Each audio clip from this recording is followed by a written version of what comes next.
C'est l'histoire de deux amies, Sophie et Emma. Elles partageaient tout, des confidences aux rêves les plus fous. Mais un jour, tout bascula lorsqu'Emma rencontra Marc, le mari de Sophie. Dès leur première rencontre, Emma et Marc ressentirent une connexion indéniable. Ils partageaient des intérêts communs et riaient ensemble comme s'ils se connaissaient depuis des années. Malheureusement, cette relation naissante ne pouvait être qu'une simple amitié en raison des liens qui les unissaient à Sophie.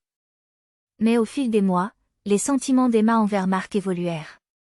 Elle se retrouva déchirée entre son amour grandissant et la loyauté qu'elle devait à son ami.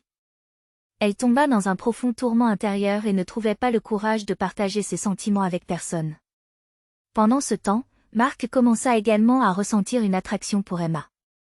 Il était perdu entre ses responsabilités envers sa femme et ses propres désirs. Il se rendit compte que succomber à ses sentiments pourrait détruire son mariage et l'amitié avec Sophie. Finalement, lors d'une nuit de solitude et de confusion totale, Emma et Marc se retrouvèrent seuls dans une situation qui dépassait leur volonté. La tentation était trop forte pour être ignorée.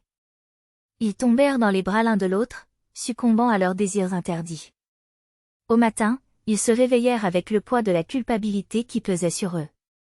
Ils savaient qu'ils avaient commis une grave erreur, qui pourrait briser des vies et détruire leur amitié avec Sophie.